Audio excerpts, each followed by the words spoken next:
സമയമില്ലാത്തോടെ എന്തെല്ലാം ചെയ്തു കൊടുത്തിട്ട് വേണം പോകണമെങ്കിൽ. ചെക്കൻ വല്ലവടെയും പണിക്ക് ഒരു മനസ്സമാധാനമായി, കല്യാണ പ്രായമായി, എന്നിട്ട് അച്ഛൻ കൊണ്ടുവന്നാ കഴിയുന്നത്. അങ്ങേരൊക്കെ ഏത് കാലം ഗൾഫിലാ, ഇങ്ങോട്ട് വരാൻ ഒരു വഴിയില്ല. വന്നാൽ എന്ത് ചെയ്യാനാ? ഇവരോട് വെറുതെ ഇരിക്കുകയല്ലേ. എടാ ലുഡോ കളിക്കാൻ അറിയില്ലണ്ടാ, നമ്മുടെ ഇംഗ്ലീഷുകാരി ഫ്രണ്ട് എത്തിയിട്ടുണ്ട്, വേഗം വാ. എടാ നിന്റെ ജോലിക്കാരി എന്തായി? ഓ എന്റെ അമ്മ ഏത് നേരം നോക്കിയില്ല ഇതന്നെ പറയാനല്ലോ, ജോലി ജോലി. ഇത് ഞാൻ ചുമ്മാ കറങ്ങി നടക്കൊന്നുമല്ലല്ലോ, ബിടെക് കഴിഞ്ഞൊരു ചെക്കനാണ്. എനിക്ക് ഇവിടെ ലോക്കൽ അലവലാതെ പണിക്കൊന്നും പോകാൻ പറ്റില്ല. കുറെ ഇന്റർവ്യൂവിന് പോയിട്ടുണ്ട്, അവര് വിളിക്കുമ്പോ പോവാ. ഇതന്നെ നീ 2-3 വർഷമായി പറഞ്ഞുകൊണ്ടിരിക്കുന്നത്. ഇന്റർവ്യൂവിന് അവർ വിളിക്കട്ടെ, നീ തൽക്കാലം ഇവിടെ വരെ ജോലിക്കുമ്പോ. ഇവിടെ വേറെ എന്ത് ജോലി ഉണ്ടമ്മ? ഇവിടെ ഈ കേരളത്തിൽ ഒന്നുമില്ലമ്മ. പോയാൽ തന്നെ നക്കാപ്പിച്ച 10-15 കിട്ടും, അല്ലെങ്കിൽ പിന്നെ പുറത്ത് പോകേണ്ടി വരും. അതിനെന്തായാലും എനിക്ക് താല്പര്യമില്ല. അതിനല്ല ഞാൻ ബിടെക് കഴിഞ്ഞിരിക്കുന്നത്. അവന്റെ ഒരു ബിടെക് പഠിപ്പിക്കാൻ വിടണ്ടായിരുന്നാണ് എനിക്കിപ്പോ തോന്നുന്നത്.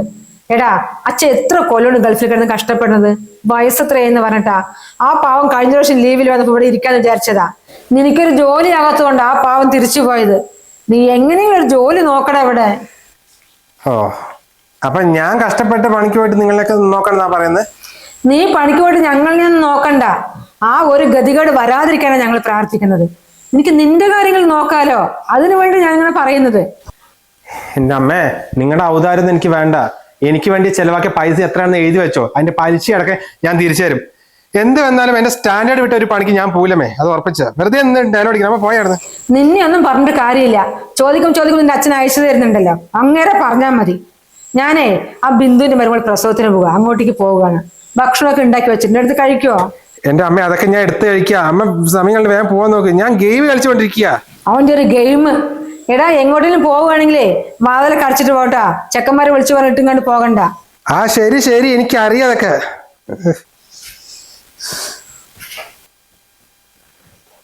വെട്ട് വെട്ട്. ചേച്ചി ചേച്ചി ചേച്ചി താരാത് ഒരു ഗെയിം കളിക്കാനത് അമ്മയില്ല.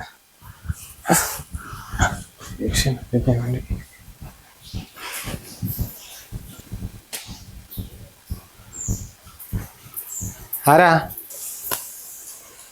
ഏട്ടാ പപ്പടം. പപ്പടൊന്നും ഇവിടെ വേണ്ടേ? അച്ചാറുണ്ട്. ഓ എന്റെ മോളെ, ഇതൊക്കെ ഇവിടെ ഉണ്ട്, ഒന്നും വേണ്ട. അമ്മയില്ല ഇവിടെ?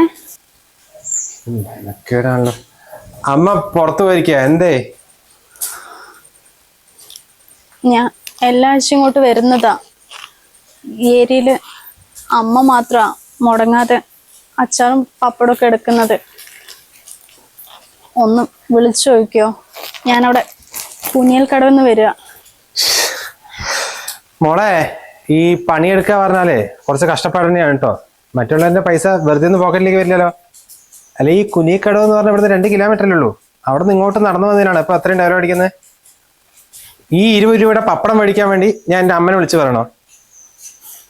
പോയ അവിടെ നിന്ന് മെനക്കെടുത്താണ്ട് എങ്ങനെ ഓരോരുത്തർ കീറി വരും.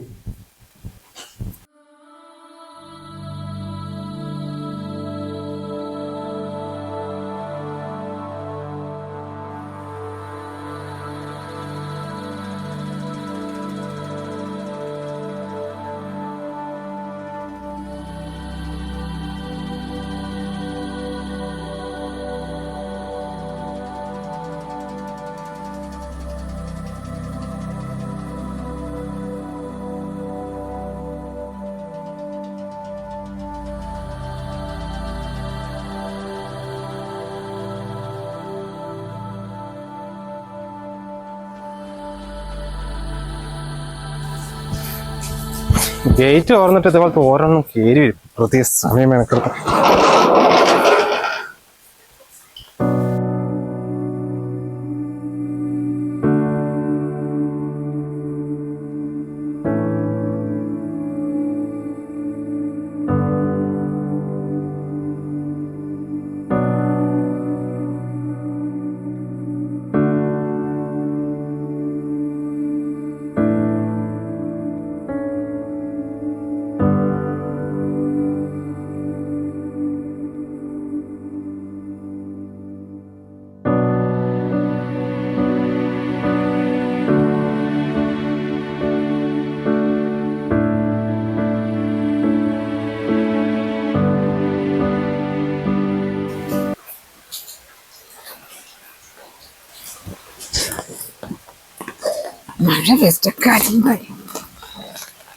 എന്താടാ എങ്ങോട്ടും പോയില്ലേ?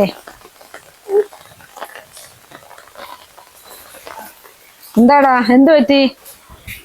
അതല്ലമ്മ, ഇവിടെ കുറച്ച് നേരത്തെ ഒരു അച്ചാറും പപ്പടമൊക്കെ വെക്കാൻ വേണ്ടി ഒരു കൈക്കും കാലിനും സുഖമില്ലാത്തൊരു പെൺകുട്ടി വന്നിട്ടുണ്ടായിരുന്നു. ആ അതെ, നമ്മുടെ റസി ആയിരിക്കും. ഇവിടുന്ന് എന്ത് വാങ്ങിച്ചവളെ കൊണ്ട്? ഇല്ലമ്മേ, ഞാൻ ഒന്നും വേണ്ട പറഞ്ഞു.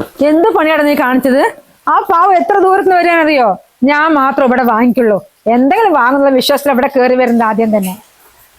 അമ്മ, ആ കുട്ടിക്ക് സുഖമില്ലാത്തവരെ എനിക്ക് അറിയില്ലായിരുന്നമ്മേ. ഞാൻ എന്തൊക്കെയോ പറഞ്ഞു പോയി. പിന്നീടാണ് ഞാൻ കണ്ടത്.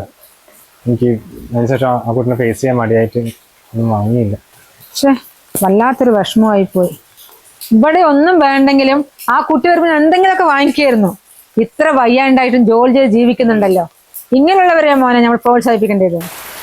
എന്നാൽ ഇത്ര സുഖമില്ലായിട്ടും ആ കുട്ടി പണിയെടുത്ത് ജീവിക്കുന്നുണ്ടല്ലേ?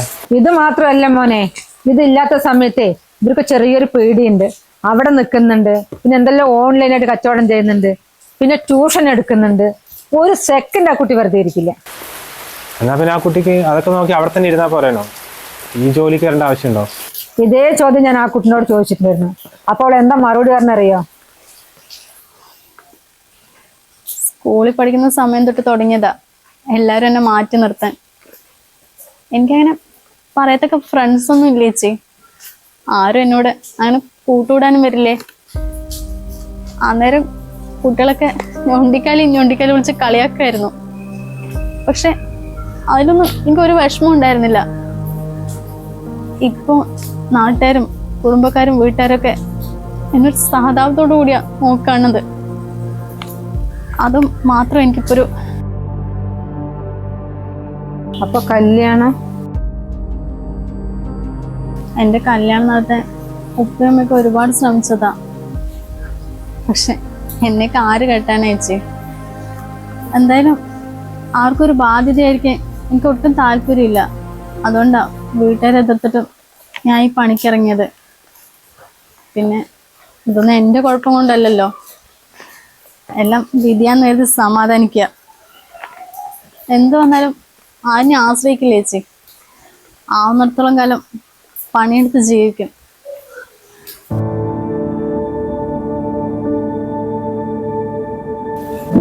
സൗദാമിക്ക് ലോട്ടറി അടിച്ചില്ലേ? എത്ര ആളാണ് പൈസ ചോദിക്കാൻ വേണ്ടി അവളുടെ മുൻപിൽ വരുന്നത്? എന്റെ അടുത്ത് പറയാം, അന്വേഷണം നേരം വെളുക്കുമ്പോഴേക്കും വരിവരിയായിട്ട് ആള് വരുന്നു. അപ്പൊ എന്താ വേണ്ടത് ചോദിച്ചപ്പോ ഒരാൾ പറയണത് പുര ചോരണോ ഷീറ്റ് വാങ്ങിച്ച് കെട്ടണമെന്ന്, മറ്റൊരു കറണ്ട് ബില്ല് അടയ്ക്കില്ല, ഫീസ് ഊരി കൊണ്ടുപോകാൻ നിൽക്കണോ അത് കാരണമെന്ന്, പിന്നെ വേറെ വരുന്ന കുഞ്ഞിന് ട്യൂഷൻ ഫീസ് കെട്ടാനാണെന്ന്. എന്നാൽ വരുന്ന ഒരു കൈയും കാലിനും ഒരു കുഴപ്പമില്ല. പക്ഷെ ചെറിയ ചെറിയ കാര്യത്തിന് പോലും അവർ മറ്റുള്ളവരെ ആശ്രയിച്ച് ജീവിക്കൂ. ഇതാണ് മോനെ നമ്മുടെ നാട്ടിലെ ചില ആൾക്കാരുടെ പ്രശ്നം. ദൈവാനുഗ്രഹം കൊണ്ട് കയ്യും കാലിനും ഒരു പ്രശ്നമില്ലെങ്കിലും ചെറിയ ചെറിയ കാരണങ്ങൾ പറഞ്ഞ് പണിക്കും പോകാണ്ട് മറ്റുള്ളവരെ ആശ്രയിച്ച് ജീവിക്കും.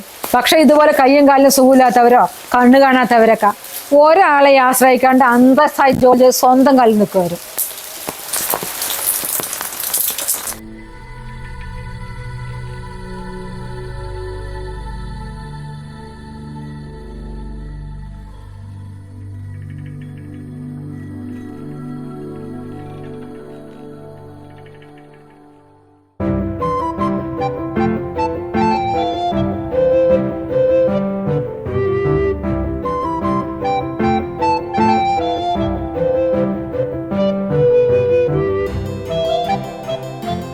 എടാ 10 മണിയായാലും എനിക്കത് ചെക്കനാണല്ലോ. ഇതിപ്പോ 7:30 ആകുമ്പോഴും കുളിച്ചു മാറ്റി എങ്ങോട്ടാ? നമ്മുടെ ഗിരീഷിന്റെ കാർ വർക്ക്ഷോപ്പിലെ ഒരാളെ വേണം പറഞ്ഞിട്ടുണ്ടായിരുന്നു. എന്തായാലും കുറെ ഇന്റർവ്യൂ അറ്റൻഡ് ചെയ്തിട്ടില്ലേ, അവര് വിളിക്കട്ടെ. പഠിച്ച പണി തന്നെയല്ലേ, കുറച്ചു കാലം അവിടെ പോയി നിൽക്കാൻ തീരുമാനിച്ചു. ശരി എന്നാ.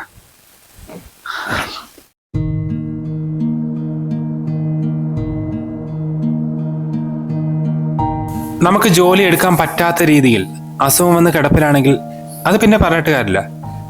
പക്ഷെ നമ്മുടെ കൈക്കും കാലിനും ശരീരത്തിനും ഒരു കുഴപ്പമില്ലായിട്ടും നല്ല ആരോഗ്യമുണ്ടായിട്ടും ഓരോരോ കാരണങ്ങൾ പറഞ്ഞ് മറ്റുള്ളവരെ ആശ്രയിച്ച് ജീവിക്കുന്ന എല്ലാവരുടെയും കണ്ണു തുറപ്പിക്കാൻ ഈ ഒരു വീഡിയോക്ക് സാധിക്കട്ടെ.